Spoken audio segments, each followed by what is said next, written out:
Duration, അതായത് ഓരോരോ stages, ഘട്ടം ഘട്ടമായിട്ടുള്ള അതിൻ്റെ ഒരു ക്ലാസിഫിക്കേഷൻ വന്നിട്ടുള്ളത്.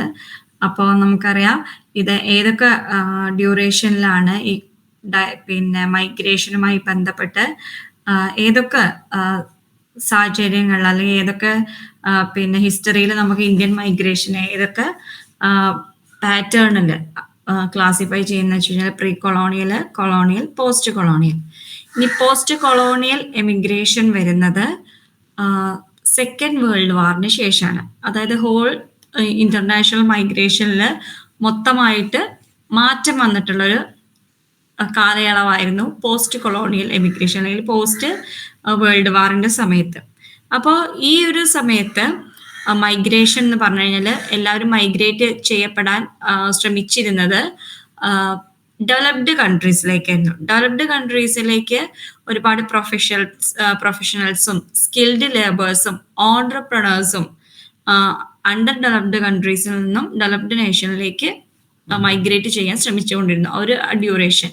കാരണം വേൾഡ് വാർ സെക്കൻഡിന് ശേഷം എന്ന് പറഞ്ഞാൽ എക്കണോമിക് ക്രൈസിസ് ഒരുപാട് രാജ്യങ്ങൾ നേരിടേണ്ടി വന്നിട്ടുള്ളൊരു അവസ്ഥയായിരുന്നു ആ ഒരു ഡ്യൂറേഷൻ എന്ന് പറയുന്നത്. പിന്നെ ലാർജ് സ്കെയിൽ മൈഗ്രേഷൻ ആ സമയത്ത് പോസ്റ്റ് കൊളോണിയൽ എമിഗ്രേഷൻ സമയത്ത് ലാർജ് സ്കെയിൽ മൈഗ്രേഷൻ നടന്നത് US, UK, Canada, Australia, New Zealand തുടങ്ങിയ രാജ്യങ്ങളിലേക്ക് നമ്മൾ പറഞ്ഞു ഡെവലപ്ഡ് നേഷൻസിലേക്കായിരുന്നു. അതിൽ especially US, UK, Canada, Australia, New Zealand. പിന്നെ ഇന്ത്യയിൽ നിന്ന് മൈഗ്രേറ്റ് ചെയ്യപ്പെട്ട്, അതായത് പല ഇന്ത്യൻസ് പിന്നെ ഇന്ത്യയിലുള്ള ആൾക്കാർ രാജ്യത്തിന്റെ അല്ലെങ്കിൽ ലോകത്തിന്റെ പല സ്ഥലങ്ങളിലും എന്ത് ചെയ്തിട്ടുണ്ട്, സ്പ്രെഡായി കിടന്ന ആ സമയം, ആ ഒരു ഡ്യൂറേഷനിൽ അവരെന്ത് ചെയ്തിട്ടുണ്ട്, മറ്റുള്ള കോളനീസ്, പിന്നെ അവരുടെ കോളനീസ് വിട്ടിട്ട് മറ്റുള്ള രാജ്യങ്ങളിലേക്ക് എന്ത് ചെയ്തു, മൈഗ്രേറ്റ് ചെയ്യപ്പെട്ടു.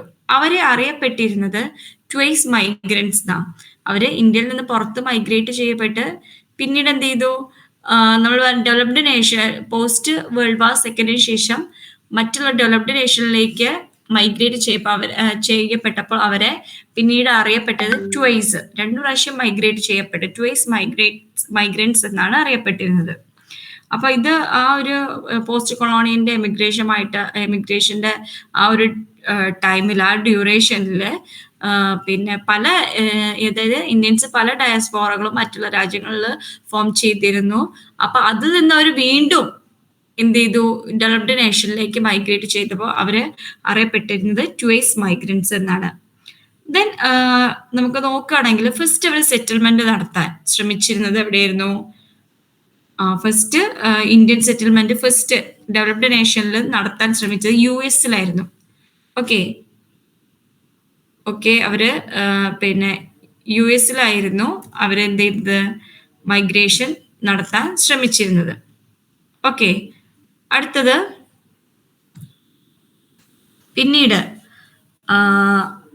എന്തായത്, ന്യൂസിലാൻഡ്, അതേപോലെ പിന്നീട് UK, അങ്ങനെ പല രാജ്യങ്ങളിലേക്ക് അവരെന്ത് ചെയ്തു, മൈഗ്രേറ്റ് ചെയ്യപ്പെട്ടു.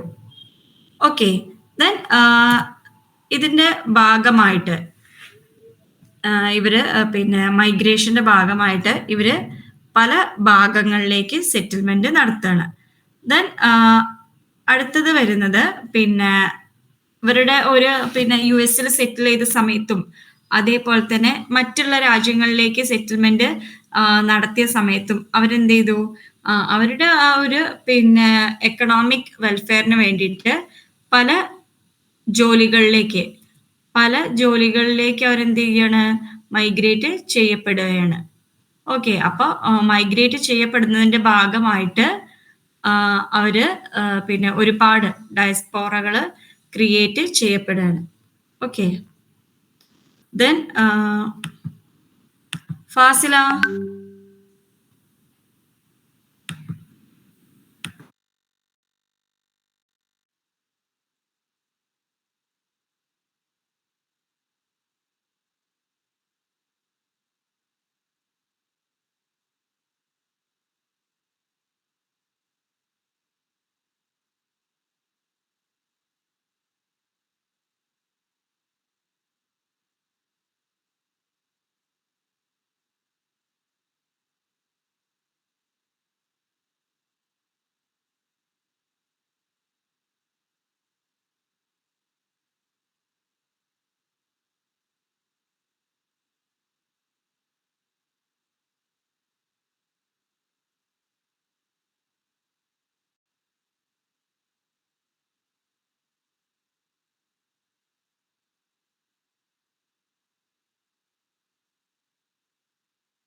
ഓക്കെ, റെഡി അല്ലേ മിസ്?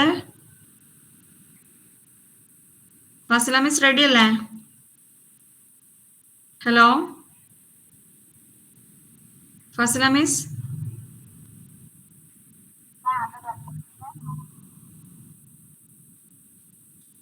ഫസ്റ്റ് തൊട്ടിട്ടാണോ ചെയ്യണേ? ഓക്കെ, ഞാൻ ആദ്യം തൊട്ട് തുടങ്ങാട്ടോ എന്നാല്.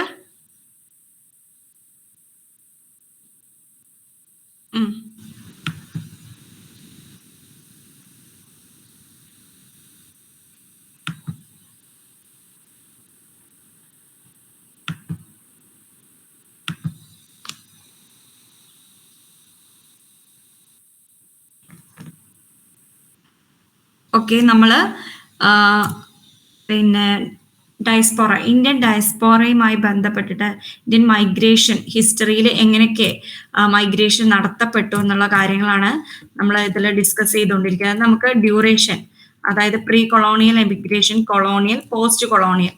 ഓക്കെ, അപ്പൊ പോസ്റ്റ് കൊളോണിയൽ വരുന്നത് സെക്കൻഡ് വേൾഡ് വാറിന് ശേഷമാണ്. ഈ ഒരു സമയത്ത് സെക്കൻഡ് വേൾഡ് വാറിന് ശേഷം ഇന്റേണൽ മൈഗ്രേഷനിൽ ഒരുപാട് മാറ്റം സംഭവിച്ചിട്ടുണ്ട്. അപ്പൊ ഇതിന്റെ ഭാഗമായിട്ട് ഒരുപാട് പേര് ഡെവലപ്ഡ് നേഷൻസിലേക്കാണ് എന്ത് ചെയ്തത്, മൈഗ്രേറ്റ് ചെയ്യപ്പെട്ടുള്ളത്.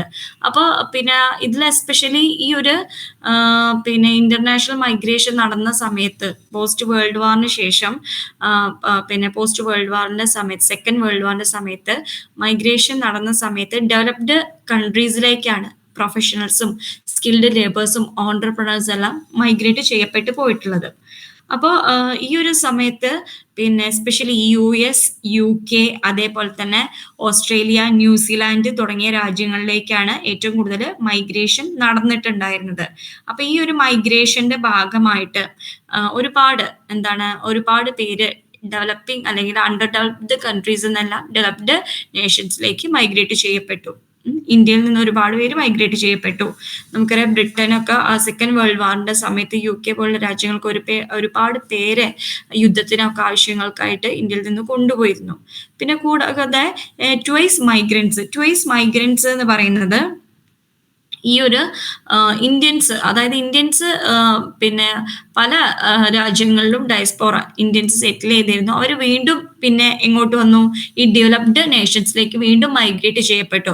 അവരെ അറിയപ്പെട്ടിരുന്ന പേര് ട്വൈസ് മൈഗ്രൻസ്, അതായത് 2 തവണ അവര് മൈഗ്രേറ്റ് ചെയ്യപ്പെട്ടുകൊണ്ട് അവര് ട്വൈസ് മൈഗ്രൻസ്. 2 തവണ എന്ന് പറഞ്ഞാൽ അവര് ലോകത്തിന്റെ പല ഭാഗങ്ങളിലും അവർ ലൊക്കേറ്റ് ചെയ്യപ്പെട്ടിരുന്നു. പിന്നെ വീണ്ടും അവരെന്താണ്, സെക്കൻഡ് വേൾഡ് വാറിന് ശേഷം വീണ്ടും അവര് എന്ത് ചെയ്യാണ്, തിരിച്ച് ഡെവലപ്ഡ് നേഷൻസിലേക്ക് മൈഗ്രേറ്റ് ചെയ്യപ്പെടുകയാണ്. ദെൻ അടുത്തത് മൈഗ്രേഷൻ, അതായത് മൈഗ്രേഷൻ പല രാജ്യങ്ങളിലായിട്ട് നമുക്ക് US എന്ത് ചെയ്തിട്ടുണ്ട്, ഒരുപാട് പേര് മൈഗ്രേറ്റ് ചെയ്യപ്പെട്ടിട്ടുണ്ട്. എന്നിട്ട് അവിടെ എന്ത് ചെയ്തിട്ടുണ്ട്, അവർ വ്യത്യസ്തമായ മേഖലയിലെല്ലാം ജോലി ചെയ്തിട്ടുണ്ട്. പിന്നെ അടുത്തത് UK മൈഗ്രേറ്റ് ചെയ്യപ്പെട്ടിട്ടുണ്ട്. ദെൻ UK പിന്നെന്താണ്, മൈഗ്രേറ്റ് ചെയ്യപ്പെട്ട ഒരുപാട്, അതായത് കൺസ്ട്രക്ഷനും മറ്റും വേണ്ടിയിട്ട് ഒരുപാട് പേര് മൈഗ്രേറ്റ് ചെയ്യപ്പെട്ടിട്ടുണ്ട്. ദെൻ പിന്നെ പറയുന്നത് കാനഡയിലോട്ട് മൈഗ്രേറ്റ് ചെയ്യപ്പെട്ടിട്ടുണ്ട്. ദെൻ അടുത്തത് നമുക്ക് നോക്കാനുള്ളത് പിന്നെ ഓസ്ട്രേലിയന്റെ മൈഗ്രേഷൻ നമുക്ക് പറയാവുന്നതാണെങ്കിൽ 3 വേവുകളായിട്ടാണ് ഓസ്ട്രേലിയന്റെ മൈഗ്രേഷനെ പറയുന്നത്. ഈ 3 വേവുകളായി പറയാൻ കാരണം, ഫസ്റ്റ് വേവ് എന്ന് പറഞ്ഞാൽ ഓസ്ട്രേലിയയും ഇന്ത്യയും ബ്രിട്ടീഷ് കൊളോണിയൽ റൂളിന്റെ ഭാഗമായിരുന്ന സമയത്തും, രണ്ടാമത്തെ വേവ് പറഞ്ഞാല് ഇന്ത്യ ഇൻഡിപെൻഡൻസ് അച്ചീവ് ചെയ്തതിന് ശേഷം, മൂന്നാമത്തേത് എന്ന് പറഞ്ഞു കഴിഞ്ഞാല് ഏകദേശം തേർഡ് വേവ് പറഞ്ഞാല് ഒരു 25 വർഷങ്ങൾ മുന്നേ, അതായത് നമ്മൾ Australia whites only policy abandon ചെയ്യുക, അതായത് വൈറ്റ്സ് ഓൺലി പോളിസി എന്നുള്ളത് കാര്യം പിന്നെ ഒരു 25 years എഗോ ആണ് അബാൻഡൻ ചെയ്ത്. ആ സമയത്തും ഒരുപാട് പേര് മൈഗ്രേറ്റ് ചെയ്യപ്പെട്ടിട്ടുണ്ട്. ഈ വൈറ്റ്സ് ഓൺലി പോളിസി എന്ന് പറഞ്ഞാൽ വൈറ്റ് കോളർ ജോബ് ഉള്ളവരെ മാത്രമേ ആ ഒരു സമയം വരെ ഓസ്ട്രേലിയൻസ് പിന്നെ ഓസ്ട്രേലിയയിലോട്ട് മൈഗ്രേറ്റ് ചെയ്യാൻ അനുവദിച്ചിരുന്നുള്ളൂ. പിന്നീട് എന്ത് ചെയ്തു, വൈറ്റ് കോളർ ജോബ് വർക്കേഴ്സിനെ അല്ലാതെ ആ ഒരു പോളിസി അവരെന്ത് ചെയ്തു, മാറ്റിയിട്ട് പല മേഖലയിലും, അതായത് പിന്നെ കമ്മ്യൂണിക്കേഷൻ സെക്ടർ, അതേപോലെ മറ്റുള്ള മേഖലയിൽ വർക്ക് ചെയ്യുന്നവര്, സ്കിൽഡ് വർക്കേഴ്സ്, അവരൊക്കെ എന്ത് ചെയ്തു, ഈ ഒരു പിന്നെ വൈറ്റ്സ് ഓൺലി പോളിസി മാറ്റം വന്നപ്പോൾ അവര് മൈഗ്രേറ്റ് ചെയ്യാൻ അത് പ്രോത്സാഹിപ്പിച്ചു. മറ്റത് വൈറ്റ് കോളർ ജോബ്സ് ഉള്ളവർക്ക് മാത്രമേ ഓസ്ട്രേലിയയിലോട്ട് എന്ത് ചെയ്യാൻ പറ്റിയിരുന്നുള്ളൂ, മൈഗ്രേറ്റ് ചെയ്യപ്പെടാൻ പറ്റിയിരുന്നുള്ളൂ. അടുത്തത് നമ്മൾ നോക്കുകയാണെങ്കിൽ പിന്നെ നമുക്ക് recent emigration to West Asia. Recent emigration to West Asia എന്ന് പറയുന്നത് ഇതിൽ കുറച്ച് കാര്യങ്ങൾ പറയാനുണ്ട്. റീസെന്റ് എമിഗ്രേഷൻ ടു വെസ്റ്റ് ഏഷ്യയിൽ പറയാനുള്ളത് വെസ്റ്റ് ഏഷ്യൻ കൺട്രീസിലേക്ക് വന്നിട്ടുള്ള, അതായത് വെസ്റ്റ് ഏഷ്യൻ കൺട്രീസിലേക്ക് മൈഗ്രേറ്റ് ചെയ്യപ്പെട്ടിട്ടുള്ള കാര്യങ്ങളാണ്. നമുക്ക് പോസ്റ്റ് കൊളോണിയൽ കഴിഞ്ഞിട്ട് പിന്നെ പറയുന്നത് recent emigration to West Asia ആണ്. അത് നമുക്ക് സ്ലൈഡ് ഞാൻ നിങ്ങൾക്ക് പിന്നെ പ്രസന്റ് ചെയ്യാട്ടോ. അപ്പൊ ഇവിടെ ഒരു ചെറുതായിട്ടൊരു ഇഷ്യൂ വന്നതുകൊണ്ടാണ് അത് നിങ്ങൾക്ക് ക്ലിയർ ആയിട്ട് പ്രസന്റ് ചെയ്യാൻ പറ്റാത്തത്. ഇതിൽ ശ്രദ്ധിക്കേണ്ടത്, റീസെന്റ് എമിഗ്രേഷനിൽ ശ്രദ്ധിക്കേണ്ടത്, ഇവിടെ വെസ്റ്റ് ഏഷ്യൻ കൺട്രീസിലേക്ക് എന്ത് ചെയ്തിട്ടുണ്ട്, ഒരുപാട് പേര് മൈഗ്രേറ്റ് ചെയ്യപ്പെട്ടിട്ടുണ്ട് റീസെന്റ് ആയിട്ട്. അത് നമുക്കറിയാം. ഇതിൻ്റെ ഒരു കൂടുതലായിട്ട് വെസ്റ്റ് ഏഷ്യൻ കൺട്രീസിലേക്ക് 1973 കൂടുതലായിട്ടും മൈഗ്രേറ്റ് ചെയ്യപ്പെടില്ല. എസ്പെഷ്യലി ഓയിൽ എക്സ്പോർട്ടിംഗ് കൺട്രീസ് ആയിട്ടുള്ള Gulf and North Africa, Saudi Arabia, Kuwait, പിന്നെ UAE, Bahrain, Qatar and Libya തുടങ്ങിയ രാജ്യങ്ങളിലേക്കാണ് ഒരുപാട് പേര് മൈഗ്രേറ്റ് ചെയ്യപ്പെട്ട് പോയിട്ടുള്ളത്. അപ്പൊ ഈ കൺട്രീസ് അവര് ഈ നമ്മൾ പറഞ്ഞ ഈ വെസ്റ്റ് ഏഷ്യൻ കൺട്രീസ് അവര് എന്ത് ചെയ്തിട്ടുണ്ട്, അവരുടെ രാജ്യത്തിന്റെ ഇൻഫ്രാസ്ട്രക്ചർ ഡെവലപ്മെന്റിനും അതേപോലെ മറ്റുള്ള കൺസ്ട്രക്ഷൻ ആവശ്യങ്ങൾക്കും ഒക്കെ വേണ്ടിയിട്ട് അൺസ്കിൽഡ് മാനുവൽ ലേബറിന് ആവശ്യമായതുകൊണ്ട് തന്നെ അവർ കൺസ്ട്രക്ഷൻ സെക്ടറിലേക്ക് ഇന്ത്യയിൽ നിന്ന് ഒരുപാട് പേര് എങ്ങോട്ട് മൈഗ്രേറ്റ് ചെയ്തിട്ടുണ്ട്, വെസ്റ്റ് ഏഷ്യൻ കൺട്രീസിലേക്ക് മൈഗ്രേറ്റ് ചെയ്തിട്ടുണ്ട്. Especially Gulf countries, north Africa, Saudi Arabia ഒക്കെയാണ് കേട്ടോ. നമ്മുടെ നാട്ടിൽ നിന്നും കേരളത്തിൽ അതേപോലെ ഇന്ത്യയിൽ നിന്ന് ഒരുപാട് പേര് ഗൾഫ് കൺട്രീസിലേക്ക് മൈഗ്രേറ്റ് ചെയ്യപ്പെട്ടിട്ടുണ്ട്. ദെൻ അവരുടെ ഇൻഫ്രാസ്ട്രക്ചറൽ പ്രൊജക്റ്റിന്റെ ഭാഗം അല്ലെങ്കിൽ ഇൻഡസ്ട്രിയലൈസേഷന്റെ ഭാഗമായിട്ട് മിഡിൽ ഈസ്റ്റില് ഭയങ്കര ഡിമാൻഡ് ആയിരുന്നു വർക്കേഴ്സിനൊക്കെ, ലേബേഴ്സിനൊക്കെ, ഈ അൺസ്കിൽഡ് സെക്ടറിൽ, മാനുവൽ ലേബറിൽ. അപ്പൊ അവർക്ക് പല കൺസ്ട്രക്ഷനും മറ്റും നടത്താൻ വേണ്ടിയിട്ട് അവര് ഏകദേശം ഒരുപാട് വർക്കേഴ്സിന് അവരെ ന്യൂ ഇൻഫ്രാസ്ട്രക്ചറൊക്കെ മെയിൻറ്റെയിൻ ചെയ്യാനും അതിന്റെ കൺസ്ട്രക്ഷനും വേണ്ടിയിട്ട് അവര് അവരുടെ രാജ്യങ്ങളിലേക്ക് അവരെ എൻട്രി ചെയ്യിപ്പിച്ചിട്ടുണ്ട്, മൈഗ്രൻസിന് ജോലിക്ക് വേണ്ടിയിട്ട്. കൂടാതെ പറയുന്നത് ഇൻഡോ പാക് പാർട്ടീഷന്റെ സമയത്തും ഒരു റിലീജിയസ് ആയിട്ടുള്ള ഡയസ്പോറിക് കമ്മ്യൂണിറ്റി ഫോം ചെയ്തിട്ടുണ്ട്. പിന്നെ നമുക്ക് റീസെന്റ് ആയിട്ട് പറയുകയാണെങ്കിൽ സിറ്റിസൺഷിപ്പ് അമെൻമെന്റ് ആക്ട് CAA 2019. ആ CAA 2019 സിറ്റിസൺഷിപ്പുമായി ബന്ധപ്പെട്ടിട്ട് ഒരുപാട് ഇഷ്യൂസ് റൈസ് ചെയ്തൊരു കാര്യമാണ് CAA എന്ന് പറയുന്നത്, സിറ്റിസൺഷിപ്പ് അമെൻമെന്റ് ആക്ട്. ഇതെന്താണ്, ഒരു റിലീജിയസ് ആയിട്ടുള്ള ഈ ഒരു CAA വരുന്നത് കൊണ്ട് ഒരു പ്രശ്നം വരുന്നത്, ഒരു റിലീജിയസ് ആയിട്ടുള്ള ഡയസ്പോറിക് കമ്മ്യൂണിറ്റി ഫോം ചെയ്യാൻ കാരണമാവുന്നുണ്ട് ഭാവിയിൽ. കൂടാതെ ഈ ഒരു ആക്ടിലൂടെ ഇവര് അമെൻഡ് ചെയ്യാൻ ശ്രമിക്കുന്നത്, ഭേദഗതി വരുത്താൻ ശ്രമിക്കുന്നത് ഇല്ലീഗൽ മൈഗ്രന്റ്, അതായത് ഹിന്ദു, സിഖ്, പാസി, ബുദ്ധിസ്റ്റ്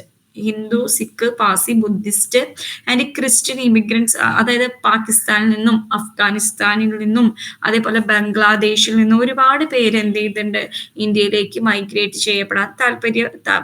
ചെയ്യപ്പെട്ടവരുണ്ടായിരുന്നു. അപ്പൊ ഇവരുടെ ഒരു ഇല്ലീഗൽ എൻട്രി അല്ലെങ്കിൽ ഇവരുടെ ഇല്ലീഗൽ ആയിട്ടുള്ള ഇമിഗ്രൻസിന് എന്ത് ചെയ്യുക, അവര് വിത്തൗട്ട് ലിവ്ഡ്, അവര് താമസിക്കുന്നത് വിത്തൗട്ട് ഡോക്യുമെന്റ്സ് ഒന്നും മറ്റില്ലാതെ അവര് കുടിയേറി പാർക്കുന്ന ഒരുപാട് പേരുണ്ട്. അപ്പൊ ഇവർക്ക് എന്ത് ചെയ്യാം, പെട്ടെന്ന് 6 വർഷം കൊണ്ട് ഒരു സിറ്റിസൺഷിപ്പ് എന്നുള്ള ഒരു ഫാസ്റ്റ് ട്രാക്ക് ആയിട്ട് കൊണ്ടുവരിക. കൂടാതെ ഇവർക്ക് നാച്ചുറലൈസേഷനിലൂടെ, അതായത് 12 years ഓഫ് റെസിഡൻസ് ഉണ്ടായി കഴിഞ്ഞാൽ ഇന്ത്യയിൽ സിറ്റിസൺഷിപ്പ് കിട്ടുന്ന നാച്ചുറലൈസേഷനിലൂടെ അവർക്ക് അവരെ സിറ്റിസൺ ആക്കി മാറ്റുക ഇന്ത്യന്റെ.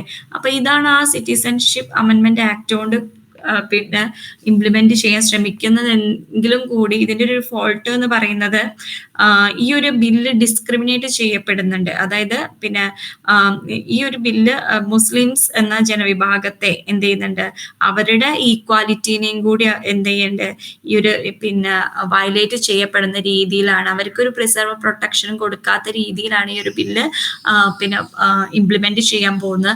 അതുകൊണ്ട് തന്നെ ഇതൊരു ഇന്ത്യൻ കോൺസ്റ്റിറ്റ്യൂഷനെ വയലേറ്റ് ചെയ്തുകൊണ്ടുള്ള ഒരു ബില്ലാണ്. കാരണം ഇന്ത്യൻ കോൺസ്റ്റിറ്റ്യൂഷൻ എന്ന് പറഞ്ഞാൽ ഇക്വാലിറ്റി ആണ് അല്ലെ, അതായത് ഏതൊരു സിറ്റിസനും എന്തുണ്ട്, ഇക്വാലിറ്റി ഉണ്ട്. പക്ഷെ ഈ ഒരു ബില്ലിലൂടെ ഇക്വാലിറ്റി ഇംപ്ലിമെന്റ് ചെയ്യാൻ സാധിക്കാത്തത് കൊണ്ട് തന്നെ ഇത് ഈ ഒരു CAA എഫക്റ്റ് പിന്നെ എന്താണ്, ഒരു പിന്നെ ഇന്ത്യയിലെ മറ്റൊരു തരത്തിലേക്കുള്ള ഒരു നെഗറ്റീവായ ഇമ്പാക്റ്റ് ഉണ്ടാക്കാനേ സാധിക്കുന്നുള്ളൂ എന്നതിൻ്റെ ഒരു വേറൊരു എന്താണ് മറുവശമായിട്ട് നമുക്ക് ചിന്തിക്കേണ്ടതാണ്. കാരണം ഈ ഒരു ആക്ടിലൂടെ ഒരുപാട് എസ്പെഷ്യലി അതൊരു പിന്നെ എന്താണ്, മുസ്ലിംസ് എന്ന ജനവിഭാഗത്തെ ക്രിട്ടിസൈസ് ചെയ്യുന്ന രീതിയിൽ അവരുടെ താല്പര്യത്തെ സംരക്ഷിക്കാതെ അവരുടെ ഈക്വൽ റൈറ്റ്സിനെ ഒന്നും പരിഗണിക്കാതെ ഉള്ളൊരു ആക്ട് ആണ് എന്ത് പറയുന്നത്, CAA എന്ന് പറയുന്നത്. അതുകൊണ്ട് തന്നെ ഭാവിയിൽ നമ്മൾ ചോദ്യം ചെയ്യപ്പെടുന്ന ഒരുപാട് പിന്നെ പ്രശ്നങ്ങൾ റൈസ് ചെയ്യുന്ന ഒരു മേഖലയിലേക്കാണ് വരുന്നത് എന്നതുകൂടി ചിന്തിക്കേണ്ട ഒരു കാര്യമാണ്.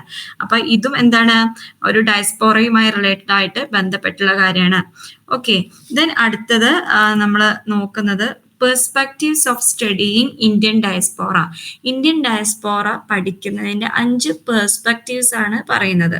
ഓക്കെ, ഇത് ഇന്ത്യൻ ഡയസ്പോറയുമായി അതിന്റെ 5 perspective. First one retentionist, second one adaptationist, third one plural society, fourth one ethnicity and fifth one political economy perspective.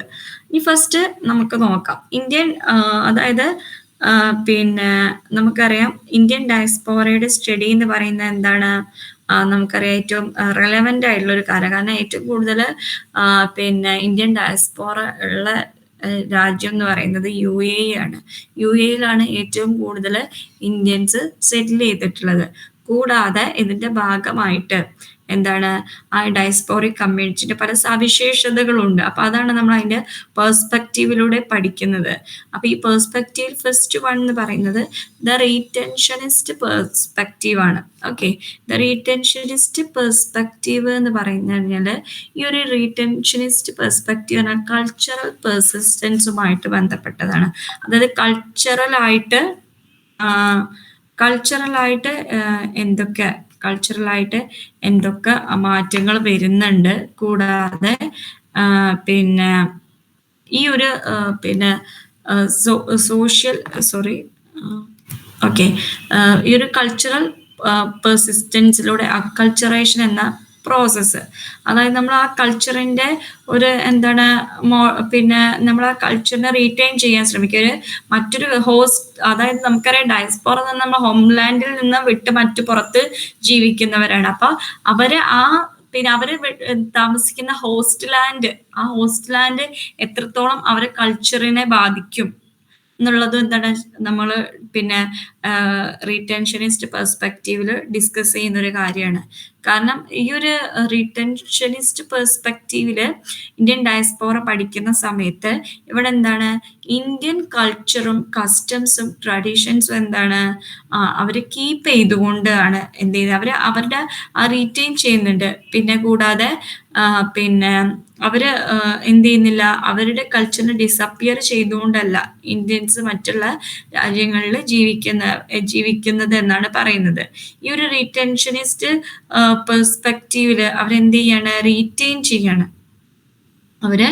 അവരുടെ പിന്നെ കൾച്ചർ എന്ത് ചെയ്യാണ്, റീറ്റെയിൻ ചെയ്യുക, അല്ലെങ്കിൽ അത് റീകോൺസ്റ്റിറ്റ്യൂട്ട് ചെയ്യുക, അല്ലെങ്കിൽ റിവൈറ്റലൈസ് ചെയ്യുക. ഇതിലൂടെ ഉദ്ദേശിക്കുന്നത് ആ ഒരു കൾച്ചർ, അവര് വന്നിട്ടുള്ള പാറ്റേൺ ഓഫ് ലൈഫിനെ എന്താണ് അവര് പിന്നെ പ്രൊട്ടക്റ്റ് ചെയ്യുന്നുണ്ട്. കൂടാതെ പിന്നെ ഇന്ത്യയുടെ ഒരു പ്രത്യേകത പറഞ്ഞാൽ ഈ ഒരു ഇനീഷ്യൽ മിഗ്രേഷന്റെ സമയത്ത് ഇന്ത്യയിൽ നിന്നും ഒരുപാട് പേര് മാറി താമസിച്ചിട്ട് ഇന്ത്യയിൽ നിന്ന് മൈഗ്രേറ്റ് ചെയ്യപ്പെട്ടു പോയിട്ടുണ്ടെങ്കിൽ അവരെന്ത് ചെയ്യുന്നുണ്ട്, പിന്നെ അവരെ കൾച്ചർ പ്രൊട്ടക്റ്റ് ചെയ്യുമെങ്കിലും എന്താ ചെറിയ ചെറിയ മാറ്റങ്ങൾ വരുത്തിയാണെങ്കിൽ അവർ ആ കൾച്ചറിനെ പ്രൊട്ടക്റ്റ് ചെയ്യാൻ ശ്രമിക്കുന്നുണ്ട്.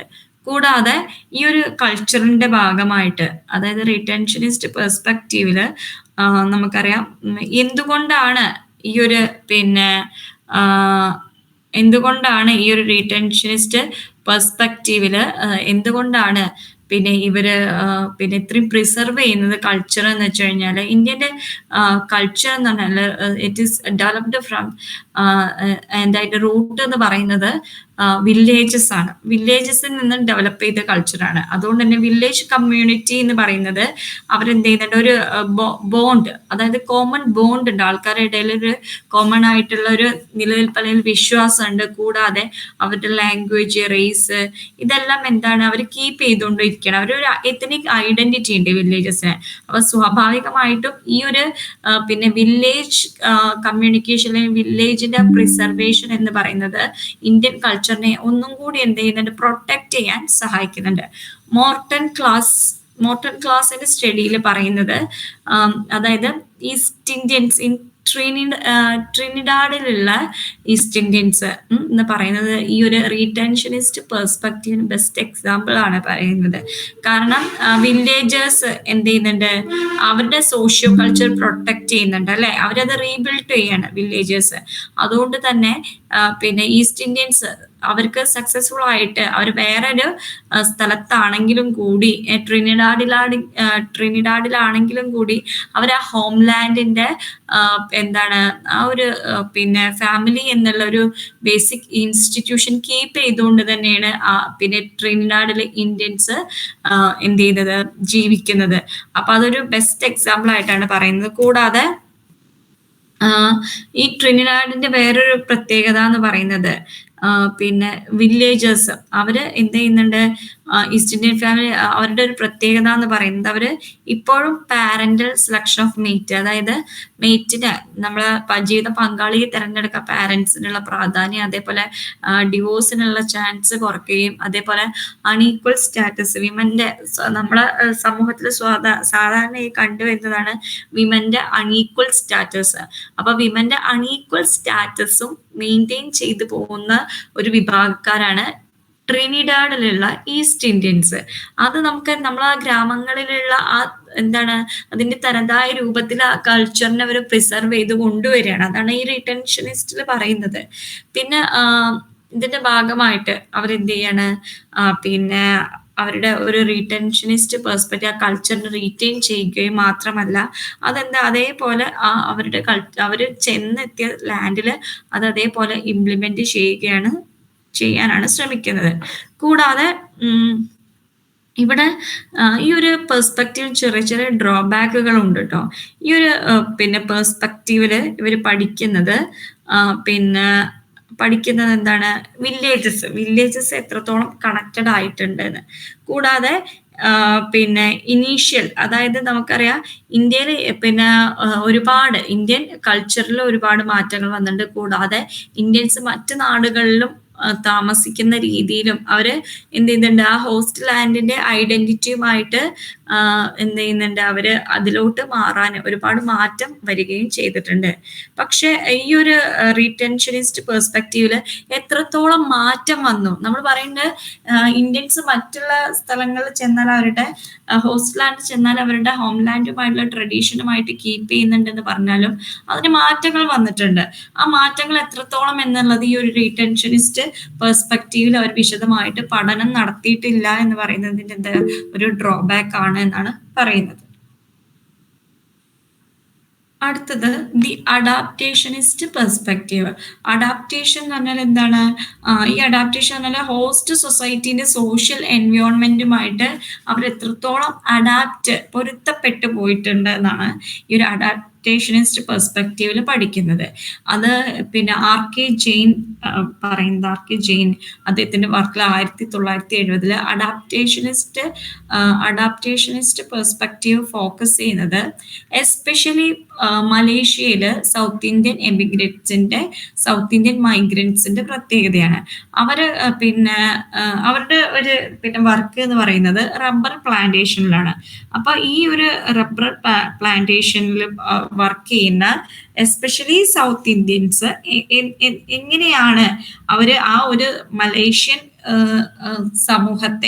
സൊസൈറ്റിയെ എങ്ങനെ അഡാപ്റ്റ് ചെയ്തിരിക്കുന്നു എന്നുള്ള പഠനമാണ് പിന്നെ ആർക്കിജെ 1917 നടത്തിയത്. അപ്പോൾ പിന്നെ അവരുടെ വർക്ക് കണ്ടീഷൻസ്, അവരുടെ ലൈഫിനെ പറ്റിയിട്ടാണ് നടത്തിയത്. അപ്പോൾ ആ ഒരു സ്റ്റഡിയിൽ അദ്ദേഹം ഹൈലൈറ്റ് ചെയ്യപ്പെട്ട ഒരു കാര്യമാണ്. ആ സ്റ്റഡി ഹൈലൈറ്റ് ചെയ്യുന്നത് പിന്നെ എന്താണ്, ഈ ഒരു ട്രഡീഷണൽ റൂറൽ, അതായത് സൗത്ത് ഇന്ത്യയിൽ നിന്ന് വന്നിട്ടുള്ള മലേഷ്യയിൽ സെറ്റിൽ ആയിട്ടുള്ള ട്രഡീഷണൽ റൂറൽ പീപ്പിൾ അവരെന്ത് ചെയ്യുന്നുണ്ട്, പിന്നെ അവര് പിന്നെ ഒരു ബ്യൂറോക്രസി പോലെ അവര് ഇൻഡസ്ട്രിയൽ ബ്യൂറോക്രസി പോലെ അവരുടെ നോംസും എന്ത് ചെയ്യുന്നുണ്ട്, അതിന് ആ ട്രഡീഷണൽ റൂറൽ പീപ്പിൾ ആ ഇൻഡസ്ട്രിയൽ ബ്യൂറോക്രസിന്റെ പ്രൊസീജിയർ പോലെ തന്നെ അവരവരുടെ നോംസും കീപ്പ് ചെയ്യുന്നുണ്ട് എന്നാണ് അദ്ദേഹം കണ്ടെത്തിയിട്ടുള്ളത്. അതായത് അവരതിന് രണ്ടും എന്താണ്, ഒരേ തുല്യമായ രീതിയിൽ ഇന്ററാക്ട് ചെയ്യുന്ന ഒരു നോംസുമായിട്ട് കണക്ട് ചെയ്തിട്ടാണ് ഏതൊരു കാര്യത്തെയും കണ്ടിരുന്നത് എന്നാണ് ആർ.കെ. ജെയിൻ പഠനം നടത്തിയപ്പോൾ മനസ്സിലാക്കിയത്.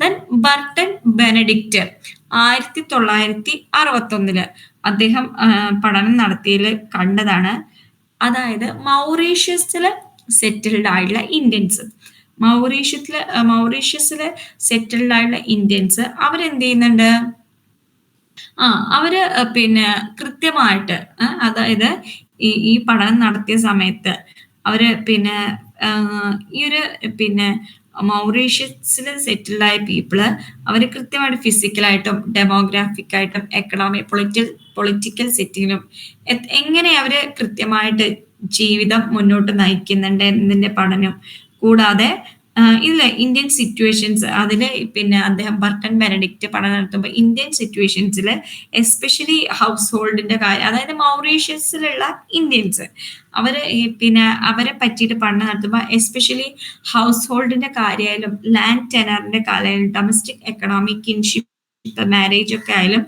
ഇന്ത്യൻ റിലീജിയസ് ബിലീഫ് എന്ന് പറയുന്നത് എന്താണ്, and the village political structure എന്ന് പറയുന്നത് അവർ ആ ഒരു മറ്റുള്ള സ്ഥലങ്ങളിലുള്ള കാര്യത്തെ അഡാപ്റ്റ് ചെയ്യുകയും കൂടിയാണെങ്കിലും അവരെന്ത് ചെയ്യുന്നുണ്ട്, ഈ ഒരു പിന്നെ അവരുടെ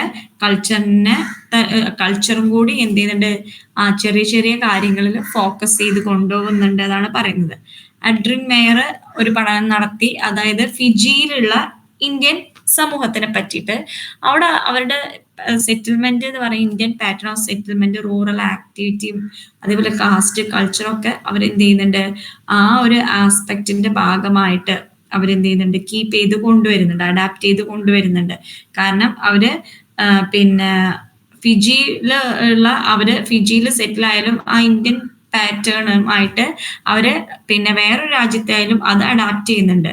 അതായത് ഇന്ത്യൻ കൾച്ചറിനെ എന്ത് ചെയ്യുന്നുണ്ട്, അഡാപ്റ്റ് ചെയ്തുകൊണ്ടാണ് അവരെന്ത് ചെയ്യുന്നത്, മുന്നോട്ട് പോകുന്നത്.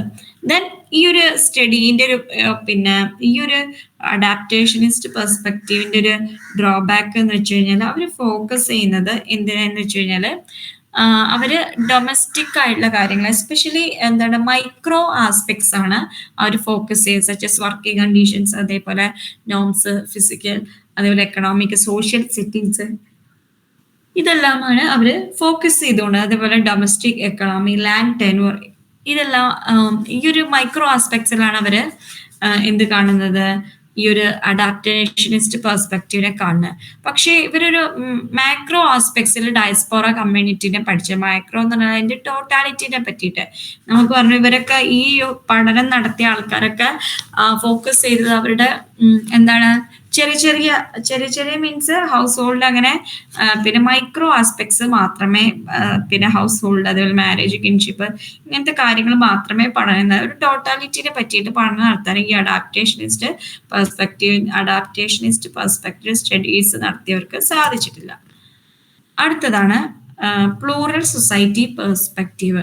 ഈ plural society perspective first introduce ചെയ്യുന്നത് ഫേണി വാൾ 1948 അദ്ദേഹം പിന്നെ സൗത്ത് ഈസ്റ്റ് ഏഷ്യ എന്നുള്ള കൊളോണിയൽ സൊസൈറ്റി ആ ഒരു കണ്ടെക്സ്റ്റിലാണ് പഠിക്കുന്നത്.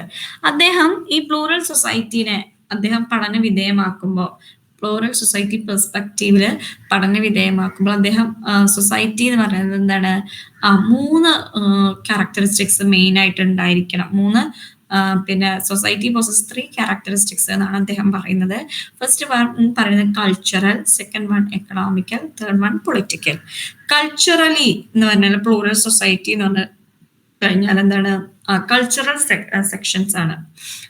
അതായത് പ്ലൂറൽ സൊസൈറ്റിയിൽ പല വിധത്തിലുള്ള എന്താണ് ആൾക്കാരുണ്ടാവും. അവരെ കൾച്ചറൽ സെക്ഷൻസ് എന്താണ് വ്യത്യസ്തമായിരിക്കും. അപ്പൊ കമ്മ്യൂണിക്കേഷൻ ഹാമ്പേർഡ്, കണ്ടിന്യൂറ്റി കിട്ടൂല. അതുകൊണ്ട് തന്നെ രണ്ടാമത്തത് എക്കണോമിക്കലി എന്നാൽ കൾച്ചറൽ സെക്ഷൻസ് ആർ ദോസ്, അതായത് ഈ ഒരു പിന്നെ ഫേണിവാൾ ഇതിൽ പറയുന്നത് പ്ലൂറൽ സൊസൈറ്റി പെർസ്പെക്റ്റീവ് ഒരു മാർക്കറ്റ് പ്ലേസുമായി റിലേറ്റഡ് കൾച്ചറൽ സെക്ഷൻസ് ആയിരിക്കും. ദെൻ പൊളിറ്റിക്കലി എന്ന് പറഞ്ഞു കഴിഞ്ഞാൽ പിന്നെ അതായത് ഒരു എക്സ്റ്റേണൽ ഒരു കോളണിസത്തിന്റെ സമയത്തുള്ള ഒരു രീതിയിലാണ് അദ്ദേഹം പ്ലൂറൽ സൊസൈറ്റിനെ പറയുന്നത്. അതായത് കൾച്ചറലി അവർക്ക് പലതരത്തിലുള്ള കൾച്ചർ സെക്ഷൻസ് ഉണ്ടായിരിക്കും, തമ്മിൽ കമ്മ്യൂണിക്കേഷൻ ഇല്ലാത്തൊരവസ്ഥ.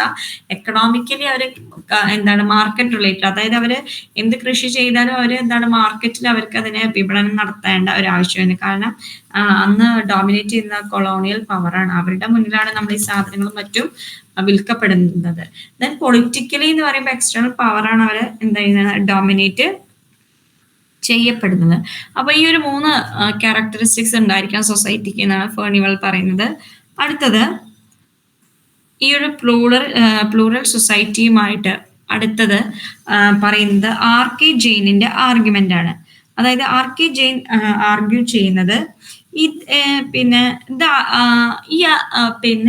ഫേണിവാളിന്റെ ഒപ്പീനിയൻ ഒക്കെ കൊള്ളാം, അദ്ദേഹത്തിന്റെ പഠനം ബെസ്റ്റ് ആണ്. പക്ഷെ അതിലുള്ളൊരു ഡ്രോബാക്ക് എന്ന് പറഞ്ഞു കഴിഞ്ഞാൽ സിവിലൈസ്ഡ് സൊസൈറ്റിയിൽ ഈ ഫേണിവാൾ പറഞ്ഞ പോലെ നമുക്ക് സിവിലൈസ്ഡ് സൊസൈറ്റിയിൽ അദ്ദേഹത്തിന്റെ തിയറി ഒന്നും അപ്ലൈ ചെയ്യാൻ പറ്റില്ല. ഓൺലി സെറ്റിൽമെന്റ് സൊസൈറ്റീസിൽ, അതായത് കോളനി എന്നുള്ള രൂപത്തിലാണ് അദ്ദേഹം പറയുന്നത്. അപ്പൊ സിവിലൈസ്ഡ് സൊസൈറ്റിയിൽ എന്താണ് കൊളോണിസത്തിന്റെ ആ ഒരു ഇമ്പോർട്ടൻസ് ആംബിയൻസ് കിട്ടൂല. അതുകൊണ്ട് തന്നെ സെറ്റിൽമെന്റ് സൊസൈറ്റീസിലാണ് ഇത് അപ്ലൈ ചെയ്യാൻ പറ്റുക. അപ്പൊ ഈ ഒരു പിന്നെ ആർഗ്യുമെന്റ് R.K. ജെയിൻ കൊണ്ടുവന്ന ശേഷം M.G. സ്മിത്തും എന്ത് ചെയ്യുന്നുണ്ട്, ഈ ഒരു പ്ലൂറൽ സൊസൈറ്റി പെർസ്പെക്റ്റീവ് എവിടെ അപ്ലൈ ചെയ്ത് നോക്കാണ് ടു ദ കരീബിയൻ സൊസൈറ്റിയിൽ. ഇനി അതായത് കരീബിയൻ സൊസൈറ്റി എന്ന് പറഞ്ഞു കഴിഞ്ഞാല് restricted to modern colonial situation restrict ചെയ്യുകയും കൂടാതെ പിന്നെ യൂറോപ്യൻ ഇൻഡസ്ട്രിയൽ എക്സ്പാൻഷനും അതേപോലെ ലേസസ് വെയർ ക്യാപിറ്റലിസം ഒക്കെ എന്ത് ചെയ്യാണ് റെസ്ട്രിക്റ്റ് ചെയ്യപ്പെടുത്തിയ ഒരു മേഖല അല്ലെങ്കിൽ ഒരു പ്ലേസ് ആണ് എന്ന് പറയുന്നത് കരീബിയൻ സൊസൈറ്റി എന്ന് പറയുന്നത്.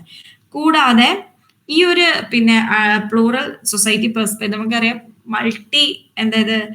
മൾട്ടി റേഷ്യൽ കമ്മ്യൂണിറ്റീസ് ഉണ്ടായിരിക്കും, അതായത് പല വർഗങ്ങളിലും പെട്ടവരുണ്ടായിരിക്കും ഈ പ്ലൂറൽ കമ്മ്യൂണിറ്റിയിൽ. അതുകൊണ്ട് തന്നെ പ്ലൂറലിസം നമ്മൾ ഡിഫൈൻ ചെയ്യുമ്പോൾ ബോത്ത് സ്ട്രക്ചറിന്റെയും കൂടാതെ കൾച്ചറിന്റെയും ബേസ്ഡ് എന്ത് ചെയ്യണം ഡിഫൈൻ ചെയ്യണം. ഓക്കെ, പ്ലൂറലിസം അങ്ങനെ ഡിഫൈൻ ചെയ്യുമ്പോൾ അതെന്താണ് സോഷ്യൽ സ്ട്രക്ചർ ആണ് പ്ലൂറലിസം എന്ന് പറയുന്നത്. ക്യാരക്ടറൈസ്ഡ് ബൈ അതായത് കണ്ടിന്യൂസ് ആയിട്ടുള്ള ഡിസ്കണ്ടിന്യൂറ്റി വരികയും കൂടാതെ കൾച്ചറൽ കോംപ്ലക്സ് എന്ന് പറഞ്ഞാൽ എന്താണ് ഇൻസ്റ്റിറ്റ്യൂഷൻ. അതായത് നമുക്കറിയാം പ്ലൂറൽ സൊസൈറ്റിന്റെ പ്രത്യേകത എന്ന് പറഞ്ഞു കഴിഞ്ഞാൽ അതിനെന്താണ് ഒരു കണ്ടിന്യൂറ്റി ഉള്ള സോഷ്യൽ സ്ട്രക്ചർ ആവില്ല, കാരണം പല വിധത്തിലുള്ള വർഗ്ഗക്കാരും താമസിക്കുന്നവരതാണ്. കൂടാതെ അവളെ കൾച്ചറൽ കോംപ്ലക്സിറ്റി വളരെ കൂടുതലായിരിക്കും, വളരെ വൈവിധ്യമാർന്നതും ആയിരിക്കും. പിന്നെ പറയുന്നത് ഈ ഒരു പ്ലൂറൽ സൊസൈറ്റി ഫോം ചെയ്യുന്നതിലൂടെ, അതായത് നമുക്കറിയാം ഏകദേശം ഈ ഒരു പ്ലൂറൽ സൊസൈറ്റി ഫോം ചെയ്തതിനു ശേഷം ഒരുപാട് ക്രിറ്റിസിസംസും വന്നിട്ടുണ്ട് പ്ലൂറൽ സൊസൈറ്റി പെർസ്പെക്റ്റീവിന്. കാരണം ഇതിൻ്റെ ഒരു ഡ്രോബാക്ക്, അതായത് R.T. സ്മിത്ത് ആർഗ്യൂ ചെയ്യുന്നത് പറഞ്ഞാല് ഒരു നല്ലൊരു എക്സാമ്പിൾ അല്ല കരീബിയൻ സൊസൈറ്റി. പ്ലൂറൽ സൊസൈറ്റിക്ക് കരീബിയൻ സൊസൈറ്റി ഒരു നല്ലൊരു എക്സാമ്പിൾ അല്ല. കൂടാതെ അദ്ദേഹം എന്ത് ചെയ്യണം, R.T. സ്മിത്ത് ഇതിനെ ഫേണിവാളിന്റെ ഡെഫിനിഷനെ പ്ലൂറൽ സൊസൈറ്റീനെയും കൂടി ക്രിട്ടിസൈസ് ചെയ്യുന്നുണ്ട്. പിന്നെ വേറെ ഇതിൻ്റെ ഒരു കാര്യം എന്ന് പറയുന്നത് കൂടാതെ R.T. സ്മിത്ത് ആർഗ്യൂ ചെയ്യുന്നത് ഫിജി എന്ന് പറഞ്ഞു കഴിഞ്ഞാല് ഫിജി എന്നുള്ള രാജ്യം എന്താണ് ഏകദേശം ഒരു പ്ലൂറൽ സൊസൈറ്റീന്റെ മാതൃകയാണ്. അത് ആ ഒരു സൊസൈറ്റി എന്ന് പറഞ്ഞാൽ അവിടെ എന്താ പല വിധത്തിലുള്ള കൾച്ചറിൽ പെട്ടവരൊക്കെ മൈഗ്രേറ്റ് ചെയ്ത് താമസിക്കുന്നുണ്ട്. അതേപോലെ തന്നെ അവരുടെ സ്ട്രക്ചറും അതേപോലെ തന്നെ അവരുടെ കൾച്ചർ എന്താണ് ഓരോന്നും വളരെ വ്യത്യസ്തമായ പാറ്റേണുകളിലാണ് പോകുന്നത്. ഓക്കെ. ദെൻ അടുത്തത് എത്നിസിറ്റി അപ്രോച്ച്. ഈ ഒരു എത്നിസിറ്റി അപ്രോച്ചിന്റെ പ്രത്യേകത എന്ന് പറഞ്ഞു കഴിഞ്ഞാൽ ഈ എത്നിസിറ്റി അപ്രോച്ചിൽ ഇവര് പിന്നെ ഈ ഒരു അപ്രോച്ച് എക്സ്പ്ലെയിൻ ചെയ്യുന്നത് ക്ലാസും അതേപോലെ സ്റ്റാറ്റസും പവറും. ഈ ക്ലാസ് സ്റ്റാറ്റസ് പവർ അതിൻ്റെ അതുമായിട്ടുള്ള കണക്ഷനും കൂടാതെ എങ്ങനെയൊക്കെയാണ് പിന്നെ ഈ ഒരു ഫാക്ടേഴ്സ് എമർജ് ചെയ്ത് വന്നില്ല ക്ലാസ് സ്റ്റാറ്റസ് പവർ എന്നുള്ള കാര്യങ്ങൾ എങ്ങനെയൊക്കെയാണ് എമർജ് ചെയ്തില്ല അതിന്റെ റിലേഷൻഷിപ്പും. അതായത് ഈ പിന്നെ എത്നിസിറ്റി ഫോം ചെയ്യുന്നത് അതായത് പൊളിറ്റിക്കൽ ഹിസ്റ്റോറിക്കൽ ഫോഴ്സസിന്റെ ഭാഗമായിട്ടാണ് എന്ത് ചെയ്യുന്നത് എത്നിസിറ്റി ഫോം ചെയ്യുന്നത്. അപ്പൊ അങ്ങനെ ഫോം ചെയ്ത് കഴിഞ്ഞു കഴിഞ്ഞാല് ഈ ഒരു പിന്നെ ഹിസ്റ്റോറിക്കൽ ആയിട്ടുള്ളയും അതേപോലെ പൊളിറ്റിക്കൽ ആയിട്ടുള്ളയും ഒരു ഫോഴ്സസ് ഉണ്ടായിരിക്കും. അതായത് പിന്നെ രാഷ്ട്രീയപരമായിട്ടുള്ള കാര്യങ്ങൾ കൊണ്ട് എന്താണ് അവിടെ ക്ലാസും സ്റ്റാറ്റസും പവറും വരാം. കൂടാതെ ഹിസ്റ്റോറിക്കൽ ഫോഴ്സസ് ഹിസ്റ്റോറിക്കലായിട്ട് ഓരോ വിഭാഗങ്ങൾ ഉണ്ടായിരിക്കും. അവരുടെ സ്റ്റാറ്റസും പവറും എന്താണ് വ്യത്യസ്തമായിരിക്കും. ദെൻ അടുത്ത പറയാം ഇൻ ഗുയാനയിലാണ് ഇന്ത്യൻ പോപ്പുലേഷൻ എന്ന് പറഞ്ഞു കഴിഞ്ഞാൽ അതിന്റെ ഇന്ത്യൻ പോപ്പുലേഷൻ എന്ത് ചെയ്യാണ് ട്രഡീഷണൽ ഇന്ത്യൻ കൾച്ചറിനെ അവരെന്ത് ചെയ്യാണ് ട്രഡീഷണൽ ഇന്ത്യൻ കൾച്ചറിനെ അബാൻഡൺ ചെയ്യണം ഒഴിവാക്കിയിട്ട് അവരെന്താണ് മിത്തിക്കൽ ഐഡന്റിറ്റി എന്താണ് ഫോം ചെയ്യാൻ അവര് മിത്തായിട്ട് അവരെ ഐഡന്റിറ്റീനെ അവരുടെ ആ കൾച്ചറിനെ മിത്താക്കി മാറ്റാണ്. അതിന്റെ ഒരു പ്രാധാന്യം എന്ന് പറയുന്നത് അങ്ങനെ മിത്താക്കി അതായത് അവർ വിശ്വസിക്കപ്പെട്ടിരുന്ന ഒരു കാര്യം എന്നുള്ള രീതിയിലേക്ക് മാറ്റാണ്. അതായത് അവരെന്ത് ചെയ്യാണ് ആ ഹോസ്റ്റ് പീപ്പിളുമായിട്ട് എന്താണ് സ്ട്രോങ് ഇമോഷണൽ ഐഡന്റിറ്റി ഉണ്ട്. അതായത് നമ്മൾ പറഞ്ഞു പിന്നെ എത്നിസിറ്റി സൊസൈറ്റിയിൽ അവിടെ ക്ലാസ് സ്റ്റാറ്റസും ആണ് അതിനെ എക്സ്പ്ലെയിൻ ചെയ്യുന്നത് റിലേഷൻഷിപ്പിനെ. കൂടാതെ ഗുയാന എന്നുള്ള സ്ഥലത്ത് ഇന്ത്യൻ പോപ്പുലേഷൻ എന്താണ് അവര് കൾച്ചറൽ മിത്താക്കി മാറ്റിയിട്ടാണ് അവർ മിത്ത് എന്നാൽ അവർ വിശ്വസിച്ചിരുന്ന കാര്യങ്ങൾ. അത് എന്തുകൊണ്ടാന്ന് വെച്ച് കഴിഞ്ഞാല് ഇന്ത്യൻ ഐഡന്റിറ്റി എന്താണ് അവരെ ഹോസ്റ്റ് പീപ്പിളുമായിട്ട് എന്താണ് ഒരു ഇമോഷണൽ ടൈസ് ഉണ്ട്. ഇമോഷണൽ ആയിട്ട് അവരെന്താണ് മറ്റേ ഹോസ്റ്റ് സൊസൈറ്റിയുമായിട്ട് ബന്ധപ്പെട്ട് കിടക്കുന്നുണ്ട്. അതുകൊണ്ട് തന്നെ എന്ത് ചെയ്യുന്നുണ്ട് അതുകൊണ്ട് തന്നെ ഇൻഡോ ഗുയാനീസ് എന്ത് ചെയ്യുന്നുണ്ട് അവർക്ക് ബോത്ത് ഐഡന്റിറ്റി ഉണ്ട്. എത്നിക് ഐഡന്റിറ്റി ഉണ്ട് എത്നിസിറ്റി ഉണ്ട്. അതെന്ന് വെച്ച് കഴിഞ്ഞാൽ ഇന്ത്യൻ പോപ്പുലേഷന് എന്ത് ചെയ്തിട്ടുണ്ട് അവരുടെ ക്യാരക്ടറിസ്റ്റിക്സ് എന്താണ് ഒരു റെഗുലർ കോണ്ടാക്ട് അവരുടെ ക്യാരക്ടറിസ്റ്റിക്സ് പറഞ്ഞാല് അവർ ചെന്ന ലാൻഡുമായിട്ടും അതേപോലെ എസ്പെഷ്യലി അവർ ചെന്ന ലാൻഡുമായിട്ടും അതേപോലെ ഹോസ്റ്റ് ലാൻഡ് അവർ ചെന്ന ലാൻഡ് ഹോം ലാൻഡുമായിട്ട് എന്താണ് ഇപ്പോഴും ഒരു എന്ത് ചെയ്യുന്നുണ്ട് ഒരു കോണ്ടാക്ട് ഒരു റെഗുലർ കോണ്ടാക്ട് കീപ്പ് ചെയ്യുന്നുണ്ട്. ഈ റെഗുലർ കോണ്ടാക്ട് കീപ്പ് ചെയ്യുന്നത് കൊണ്ട് തന്നെ അവർക്ക് എന്താണ് ഒരു എത്നിക് ഐഡന്റിറ്റി അവരുടെ വംശീയപരമായിട്ടുള്ള ഒരു ഐഡന്റിറ്റിയും അതേപോലെ എത്നിസിറ്റി ഒരു വംശീയത കീപ്പ് ചെയ്യാനും സാധിക്കുന്നുണ്ട്. അതെന്തുകൊണ്ടാന്ന് വെച്ച് കഴിഞ്ഞാൽ റെഗുലർ കോണ്ടാക്ട് ഉണ്ടായതുകൊണ്ട്. എസ്പെഷ്യലി ഫിജിയിലുള്ള ഇന്ത്യൻ പോപ്പുലേഷൻ എന്ന് പറയുന്നത് അവർ ഒരു റൂട്ടീനായിട്ട് അവരുടെ ജീവിതത്തിന്റെ ഭാഗമായിട്ട് അവരുടെ ഹോംലാൻഡുമായിട്ട് അവര് ഒരു ക്ലിയർ ആയിട്ടുള്ള ഒരു എന്താണ് ഐഡന്റിറ്റി കീപ്പ് ചെയ്യുന്നുണ്ട്. ദെൻ അടുത്തത് ഡ്രമണ്ട് എന്ത് ചെയ്യുന്നുണ്ട് ഈ ഒരു പെർസ്പെക്റ്റീവിനെ ക്രിട്ടിസൈസ് ചെയ്യുന്നുണ്ട്.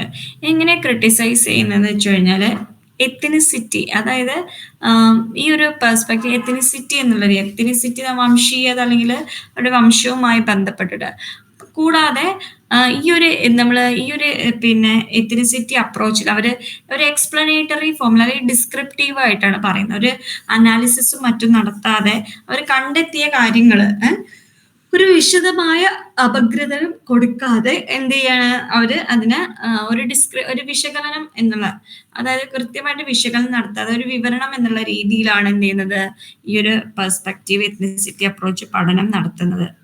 കൂടാതെ ഈ ഒരു പിന്നെ എത്നിസിറ്റി അപ്രോച്ച് ഒരുപാട് ലിമിറ്റേഷൻസ് കൊണ്ടുവരുന്ന വെച്ച് കഴിഞ്ഞാൽ അവർ കൾച്ചറൽ ആയിട്ടും അതേപോലെ ലിംഗ്വിസ്റ്റിക് ആയിട്ടും അവരെന്ത് ചെയ്യാണ് ഈ ഒരു സ്റ്റഡി കൾച്ചറലിനെ പാറ്റേൺ ലിംഗ്വിസ്റ്റിക് ആയുള്ള പാറ്റേണിനെയും പറ്റിയിട്ട് എന്ത് ചെയ്യുന്നില്ല, ഈ ഒരു സ്റ്റഡി വിശദമായിട്ട് പഠനം നടത്തുന്നില്ല. എത്തനിസിറ്റി അപ്രോച്ച് എന്നുള്ളത് ഇതിന്റെ വേറൊരു ഡ്രോബാക്ക് ആയിട്ടാണ് കാണുന്നത്. അടുത്തത് the political economy perspective. Political economy പെർസ്പെക്റ്റീവില് പറയുന്നത് നമുക്കറിയാം, പിന്നെ നമ്മൾ മുകളിൽ പറഞ്ഞത് മിക്കവാറും എന്താണ് ഫ്രെയിംവർക്ക് ഒരു മാക്രോ ആണ്, ചിലത് മൈക്രോ വന്നിട്ടുണ്ട്. പക്ഷേ നമ്മൾ ഈ ഒരു പൊളിറ്റിക്കൽ എക്കോണമി പെർസ്പെക്റ്റീവില് പറഞ്ഞു കഴിഞ്ഞാല് പിന്നെ പിന്നെ മൈഗ്രൻസ്, അതായത് അണ്ടർ ഡെവലപ്ഡ് കൺട്രീസിൽ നിന്ന് വന്നിട്ടുള്ള മൈഗ്രൻസ് എന്തല്ല, അവരൊരിക്കലും സെയിം സ്റ്റാറ്റസിലല്ല മറ്റുള്ള രാജ്യത്തിൽ താമസിക്കുന്നത്. അവർ സെയിം എക്കണോമിക് ക്ലാസ് ആണെങ്കിലും കൂടി പക്ഷെ അവരെന്ത് ചെയ്യുന്നുണ്ട്, അവരൊരു പിന്നെ ഡിഫറെൻ്റ് ആയിട്ടുള്ള റേസ്, അതേപോലെ മെട്രോപൊളിറ്റൻ ഏരിയയിലൊക്കെ ഒരു ഡിഫറെൻ്റ് ഐഡന്റിറ്റി തന്നെ അവർക്ക് വരുന്നുണ്ട്. അതായത് ഈക്വാലിറ്റി വരുന്നില്ല മറ്റു രാജ്യങ്ങളിലേക്ക് മൈഗ്രേറ്റ് ചെയ്യപ്പെട്ടിട്ടുള്ളത്. അതായത് പിന്നെ നമുക്കറിയാം ഇന്ത്യൻ മൈഗ്രേഷൻ ഏകദേശം നമുക്ക് ഒരുപാട് ഡ്യൂറേഷനോളം industrial developed countries, especially 19th century 19th century തൊട്ടിട്ട് 20th സെഞ്ചുറി വരെ ഒരു ഇൻഡസ്ട്രിയൽ ഡെവലപ്ഡ് കൺട്രീസിലേക്കാണ് പോയത്. പക്ഷെ അവരെ ഇൻഡസ്ട്രിയൽ ഡെവലപ്ഡ് നേഷനിൽ പോയാലും ഈ ഒരു അണ്ടർ ഡെവലപ്ഡ് കൺട്രീസിൽ നിന്ന് വന്നവരെന്നുള്ളൊരു ഐഡന്റിറ്റി, അതായത് മറ്റുള്ള അവിടെയുള്ള ആൾക്കാരുമായിട്ട് ഒരു സെയിം എക്കണോമിക് ക്ലാസ്സിലാണെങ്കിലും കൂടി അവർ ഇങ്ങനത്തെ ഒരു ഡിസ്ക്രിമിനേഷൻ സഫർ ചെയ്യുന്നുണ്ട്. അതാണ് ഈ പൊളിറ്റിക്കൽ എക്കണോമി പെർസ്പെക്റ്റീവില് പറയുന്നത്. കൂടാതെ പിന്നെ ഇതൊരു എന്താണ് എന്തുകൊണ്ടാണ് ഇങ്ങനെ വന്നത് വെച്ച് കഴിഞ്ഞാൽ ഒരു ഇംപീരിയലിസത്തിന്റെയും കൊളോണിയലിസത്തിന്റെയും ഭാഗമായിട്ട് വരുന്നതാണ്.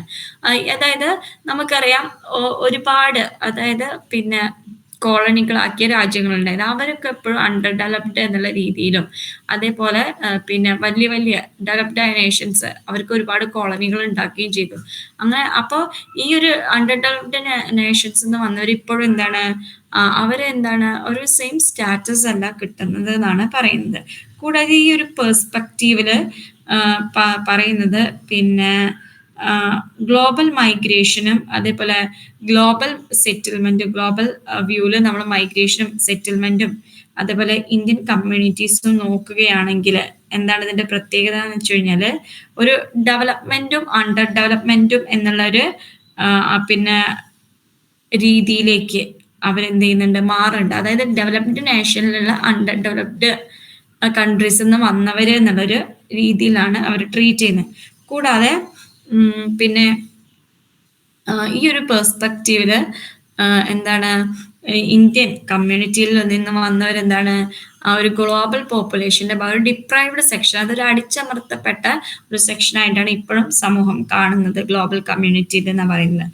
കൂടാതെ വാൾസ്റ്റൈനും അതേപോലെ സാമ്യർ ആമിനും ആർഗ്യൂ ചെയ്യുന്നത് ഈ ഒരു പിന്നെ model of the global development ഈ ഒരു ക്യാപിറ്റലിസത്തിന്റെ ഡെവലപ്മെന്റ് കൊണ്ട് തന്നെ ഒരു ജിയോഗ്രഫിക്കലി ആയിട്ട് എന്താണ് ഒരു അൺഈക്വൽ എക്കണോമിക് ഡെവലപ്മെന്റ് ആണ് ഈ ലോകത്ത് നടന്നുകൊണ്ടേയിരിക്കുന്നത്. അതായത് അൺഈക്വൽ ഗ്ലോബൽ അല്ലെങ്കിൽ അൺഈക്വൽ റീജിയണൽ എക്കണോമിക് ഡെവലപ്മെന്റ് എന്ന് പറഞ്ഞു കഴിഞ്ഞാൽ പല രാജ്യങ്ങളിലുള്ള പല സ്ഥലങ്ങളും വ്യത്യസ്തമായ രീതിയിൽ എല്ലാ സ്ഥലങ്ങളും, അതായത് എല്ലാ ഡെവലപ്ഡ് ആയ സ്ഥലങ്ങളും ഒരേപോലെ എന്ത് ചെയ്തില്ല, അവിടെ എക്സ്പാൻഷനും ഡെവലപ്മെന്റ് ഗ്രോത്തും എക്സ്പാൻഷനും വന്നിട്ടില്ല എന്ന് പറയുന്നത്. ഇപ്പൊ ന്യൂയോർക്ക് സിറ്റി പോലെ ആവില്ല ഇന്ത്യയിലെ മുംബൈ എന്ന് പറയുന്നത്. അതായത് ഈ അൺഈക്വൽ ആയിട്ടുള്ള റീജിയണൽ ഡെവലപ്മെന്റ് ആണ് ഏതൊരു രാജ്യത്തും കാണുന്നത് എന്നാണ് പറയുന്നത്. കൂടാതെ ഈ ഒരു അണ്ടർ ഡെവലപ്ഡ് വന്നവരെ എങ്ങനെയാണ് കാണുന്നത് വെച്ചാൽ അണ്ടർ ഡെവലപ്ഡ് വന്നവരെ എന്താണ് കൂടുതലായിട്ടും എന്താണ് ഡിപ്രൈവ്ഡ് ആയിട്ടാണ്.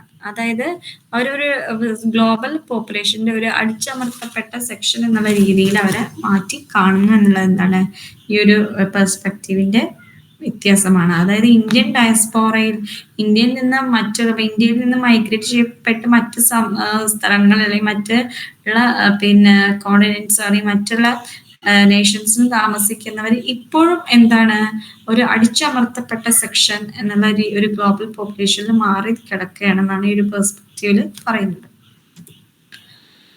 അടുത്തത് case studies of Indian diaspora. Indian diaspora പല സ്ഥലങ്ങളിലുണ്ട് നമ്മൾ പറഞ്ഞു. അതിൽ ഫസ്റ്റ് നമുക്ക് നോക്കാനുള്ളത് കരീബിയൻ റീജിയനിൽ Trinidad and Tobago, then Guyana, Suriname, സെക്കൻഡില് കാനഡ, യു.കെ., പിന്നെ അതേപോലെ യു.എസ്.എ., അതിൽ കാനഡ, യു.എസ്.എ., യു.കെൻ്റെയും നമുക്ക് പഠിക്കാനുണ്ട്. ഇവിടേക്കുള്ള പിന്നെ ഇന്ത്യൻസിൻ്റെ എന്താണ് അവരുടെ പിന്നെ ആ ലൈഫ് എങ്ങനെയാണ്, അവർക്കുള്ള ആ പ്രൊട്ടക്ഷനും മറ്റുമാണ്. കൂടാതെ വെസ്റ്റ്